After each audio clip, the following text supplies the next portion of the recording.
શ્રી ગણેશાય નમઃ. મિત્રો, આપ જોઈ રહ્યા છો યુટ્યુબ આપણી ચેનલ આવો સત્સંગમાં આપ સૌનું સ્વાગત છે.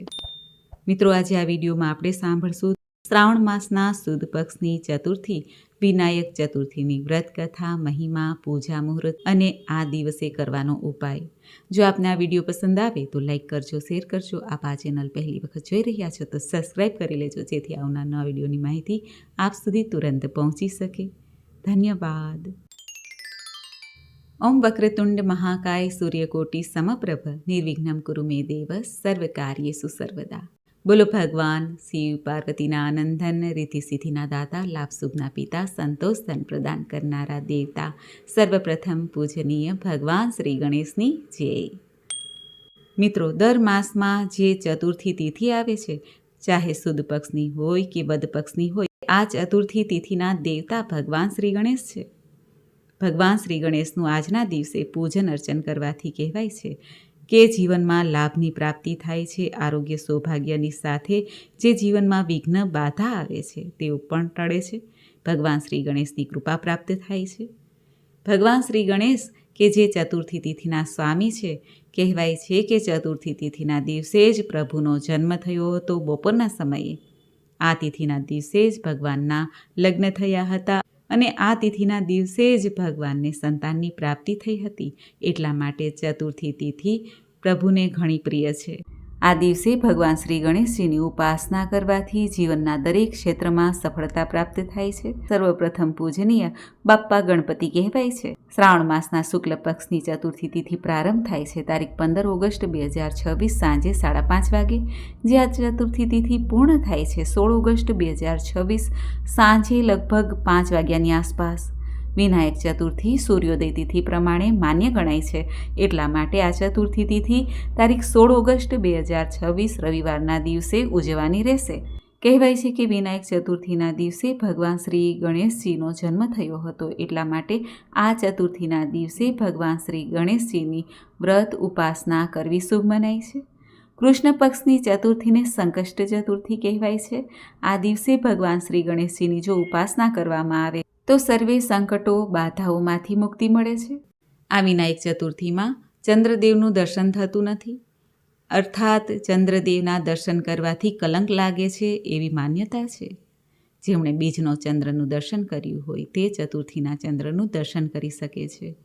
કારણ કે આ વિનાયક ચતુર્થીના દિવસે ચંદ્રદેવે શ્રી ગણેશની હાંસી ઉડાવી હતી, જેને કારણે ચંદ્રદેવને ભગવાન શ્રી ગણેશે શ્રાપ આપ્યો હતો કે આજના દિવસે તમારું કોઈ દર્શન નહીં કરે, જે દર્શન કરશે એને હાનિ થશે. એટલા માટે વિનાયક ચતુર્થીના દિવસે ચંદ્ર દર્શન થતું નથી. હવે આપણે આ વિનાયક ચતુર્થીની પૂજન વિધિ વિશે જાણી લઈએ.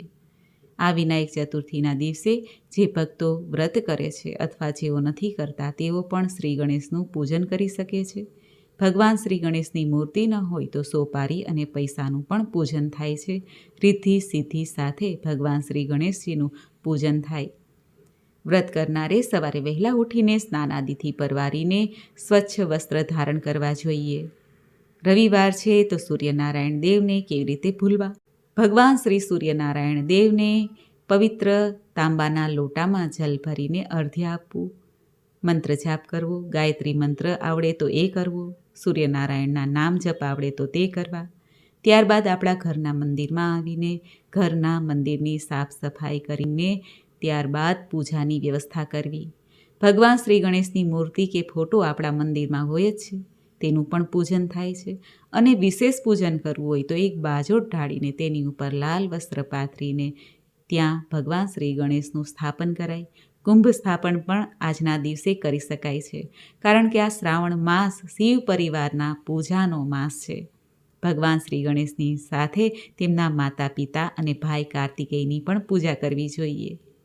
ભગવાન શ્રી ગણેશની મૂર્તિ હોય તો પંચામૃતથી અને શુદ્ધ જળથી સ્નાન કરાવવું જોઈએ. ચિત્રજી હોય, ફોટો હોય તો સાફ વસ્ત્રથી સાફ કરીને ભગવાન શ્રી ગણેશની સામે પુષ્પ, ચંદન, મીઠાઈ, ફલ અને પાન સોપારી ધરીને ધૂપ, દીપ, નૈવેદ્ય આદિથી પૂજન કરવું જોઈએ.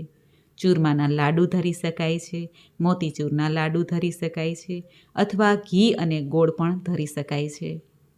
ત્યારબાદ ભગવાન શ્રી ગણેશની આરતી કરી અને કથા અવશ્ય સાંભળવી. ભગવાન શ્રી ગણેશનું સાંજના સમયે ફરી પૂજન થાય છે. જ્યારે આપણે સૂર્યાસ્ત થાય ત્યાર પછી આપણે દીવાબત્તી કરીએ છીએ ત્યારે પણ ભગવાન શ્રી ગણેશનું પૂજન કરવું જોઈએ. મંત્ર જાપ કરવા જોઈએ, જે મંત્ર આપણને આવડતા હોય તે. ભગવાન શ્રી ગણેશજીના 12 નામ છે, તે પણ જપી શકાય છે.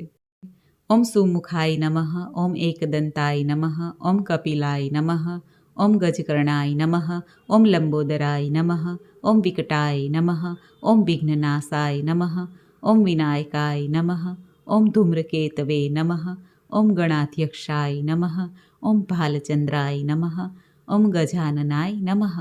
આ રીતે ભગવાન શ્રી ગણેશના મંત્ર જાપ કરતાં કરતાં પૂજન કરવું જોઈએ. ભગવાન શ્રી ગણેશનું અથર્વશીર્ષ છે, 40 પાઠ છે, સંકટનાશન સ્તોત્ર છે, તે પણ ગાઈ શકાય છે, સાંભળી શકાય છે.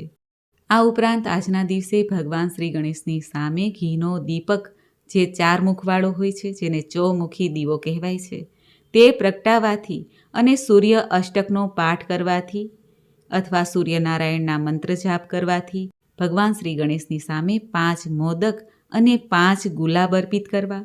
આમ કરવાથી જીવનમાં કષ્ટ સંકટ મટે છે અને આરોગ્ય સૌભાગ્યની પ્રાપ્તિ થાય છે. ભગવાન સૂર્યનારાયણની પણ કૃપા પ્રાપ્ત થાય છે. આમ આ શ્રાવણ માસની સુદ પક્ષની વિનાયક ચતુર્થીનું ઘણું મહાત્મય છે. તો મિત્રો, આપણે સાંભળ્યું વિનાયક ચતુર્થીની વ્રતવિધિ, મુહૂર્ત અને ઉપાય. હવે આપણે સાંભળીએ વિનાયક ચતુર્થીની વ્રત કથા. બોલો ભગવાન શ્રી ગણેશની જય. એક સમયની વાત છે. ભગવાન વેદવ્યાસજીએ બ્રહ્માજીને પૂછ્યું, હે તાત, ભગવાન શ્રી ગણેશજીનું વ્રત કરવાથી શું લાભ પ્રાપ્ત થાય છે? તથા પૃથ્વી ઉપર કયા ભાગ્યશાળીઓએ આ વ્રત કર્યું છે તે મને કહો. ત્યારે પરમપિતા બ્રહ્માજીએ વેદવ્યાસજીને કહ્યું કે હે પ્રિય વ્યાસજી, પૃથ્વી ઉપર ઘણા મનુષ્યોએ આ વ્રત કર્યું અને તેનાથી લાભાન્વિત પણ થયા છે. તેમાંથી સુરબાહુ ક્ષત્રિયની કથા તમને કહું છું, તે તમે સાંભળો. પૂર્વે ગોળ દેશમાં પિંપલપુર નામે એક નગર હતું. ત્યાં સુરબાહુ નામે એક જ્ઞાની, પવિત્ર અને ગરીબ ક્ષત્રિય રહેતા હતા. પોતાના કુટુંબનું પાલન માટે તે ઘણો પરિશ્રમ કરતા, છતાં તેનું પૂરું થતું નહીં. કાયમની વાત અવસ્થાને લઈને તેની પત્ની સુભદ્રાએ સુરબાહુને ઘણી નિંદા અને તિરસ્કાર કર્યા. પત્નીની કઠોર વાણીથી ઘણું લાગી આવતા તેણે રાત્રે ઘરમાં કોઈને કહ્યા વગર જ ગૃહ ત્યાગ કર્યો. આમ તેમ ભટકતા તે નિર્જન અને હિંસક પ્રાણીઓથી ભરપૂર વનમાં પહોંચી ગયા. સુરબાહુ ભૂખ્યા, તરસ્યા, થાકેલા અને હતાશ થઈને વનમાં ભટકવા લાગ્યા. છેવટે દુઃખી હૃદયે વનમાં આવેલા એક સરોવરના તીરે ગયા. સરોવરના પાણીથી પોતાની તરસ छिपाવી. ત્યાં સરોવર કિનારે સરસ મજાનું વડલાનું ઝાડ હતું. વડલા નીચે બેસીને કરુણ અસહાય હાલત પર વિચાર કરવા લાગ્યા. વિચારમાં તે ક્યારે નિંદ્રાધીન થઈ ગયા તેનો ખ્યાલ જ ન આવ્યો. આમ નિંદ્રા અવસ્થામાં જ તેને એવું લાગ્યું કે શરીર પર કંઈક ફરી વળ્યું છે, કશુંક સ્પર્શી રહ્યું છે. ભયથી તેઓ શિથિલ થયા અને મૃત્યુની તૈયારી પણ કરી લીધી. તે વિચારવા લાગ્યા કે દારૂણ ગરીબીથી પીડાવા કરતાં હિંસક પ્રાણી મારું ભક્ષણ કરે તો ભલે. જો આ સ્પર્શ સર્પનો હોય તો એ ભલે મને ડંખે. પણ એની કલ્પનાની વિપરીત જ થયું. સુરબાહુએ ધીમે ધીમે આંખો ખોલી તો રાત્રિના ચંદ્રના પ્રકાશમાં મનુષ્યની આકૃતિ દેખાઈ. એ સફાળા ઊભા થઈને બૂમ પાડીને પૂછ્યું, મને દુખિયાને જગાડીને તમે શું કરવા માંગો છો? તમે કોણ છો? કોઈ ગંધર્વ, યક્ષ, કિન્નર કે મનુષ્ય રૂપધારી કોઈ માયાવી રાક્ષસ છો? તમે જે હો તે સંસારથી દુઃખી થયેલા મુજ ગરીબને ભક્ષણ કરો અને મને આ ભવ તાપથી છુટકારો આપો. સુરબાહુને સ્પર્શ કરનાર મનુષ્ય આકૃતિએ કહ્યું, હે વત્સ, તું સંસાર તાપથી પરિતપ્ત થયેલ છો, પણ તું ગભરાઈશ નહીં. મારું નામ ઋષિ કૌશિક છે. હું વર્ષોથી આ વનમાં તપસ્યા કરું છું. હે વત્સ, તું ઊભો થા અને મારી સાથે ચાલ. આમ કહીને કૌશિક ઋષિ સ્નેહપૂર્વક સુરબાહુને ઉઠાડીને પોતાની સાથે પોતાના આશ્રમ પર લઈ ગયા.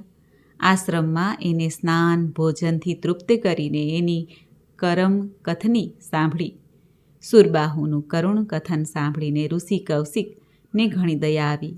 ઋષિએ એના પર કૃપા કરી એને શ્રી ગણેશજીની આ ચતુર્થીના વ્રતનો વિધિ વિધાન બતાવ્યો. નિયમપૂર્વક હંમેશા વ્રત કેવી રીતે કરવું તે જણાવ્યું. સુરબાહુએ કૌશિક મુનિના આશ્રમમાં રહીને આરાધના કરી ભગવાન શ્રી ગણેશની અને વ્રત કર્યું. એ સમય દરમિયાન ભગવાન શ્રી ગણેશની કૃપાથી તેના નગરમાં પીપલપુરના રાજાએ તેની પત્ની સુભદ્રાને પોતાની ધર્મની બહેન બનાવી બધી સવલત કરી આપી. એટલું જ નહીં, સુરબાહુની શોધમાં પોતાના સૈનિકોને પણ ઠેર ઠેર મોકલ્યા. 3 માસ વીતી ગયા. સુરબાહુએ જ્યારે ચતુર્થીનું વ્રત પૂર્ણ કર્યું ત્યારે પોતાના નગર પીપલપુર તે આવ્યા અને તેના પત્ની બાળકો તેને જોઈને ઘણા હર્ષ પામ્યા. સુભદ્રાએ પોતાના પતિને બધી વાત કરી. એ સાંભળીને તેમના પતિ સુરબાહુને આનંદ થયો. આ બધું જ ભગવાન શ્રી ગણેશની કૃપા પ્રસાદ છે તેવું તે જાણ્યા અને તેઓ પોતાની પત્નીને કહે છે, હે સુભદ્રે, તું પણ આ વ્રત નિયમપૂર્વક કર. ત્યારે સુભદ્રાએ પણ શ્રદ્ધાપૂર્વક ભગવાન શ્રી ગણેશનું આ વિનાયક ચતુર્થીનું વ્રત કર્યું. નગરના રાજાએ સુરબાહુને પોતાના સેનાપતિનું પદ આપ્યું. આ બધું ભગવાન શ્રી ગણેશની દયા પ્રસાદી તેઓ માનતા ભક્તિભાવપૂર્વક પોતાનું જીવન સુખેથી વ્યતીત કરવા લાગ્યા. સુરબાહુ તેના બીજા જન્મમાં પૃથ્વી ઉપર પ્રખ્યાત એવા નળ નામના રાજા થયા. હે ભગવાન શ્રી ગણેશ, જેવા તમે આ સુરબાહુને ફળ્યા તેવા આપનું વ્રત કરનાર, કથા કહેનાર, કથા સાંભળનાર સૌને ફળજો. બોલો ભગવાન શ્રી ગણેશની જય. તો મિત્રો, આપણે સાંભળ્યું શ્રાવણ માસના સુદ પક્ષની ચતુર્થી, વિનાયક ચતુર્થીની વ્રત કથા, મહિમા, મુહૂર્ત, પૂજન વિધિ. મને આશા છે કે આપને આ વિડીયો જરૂર પસંદ આવ્યો હશે. પ્રભુને પ્રાર્થના કરીએ કે હે પ્રભુ, અમારા જીવનમાં સદૈવ કૃપા દ્રષ્ટિ રાખજો.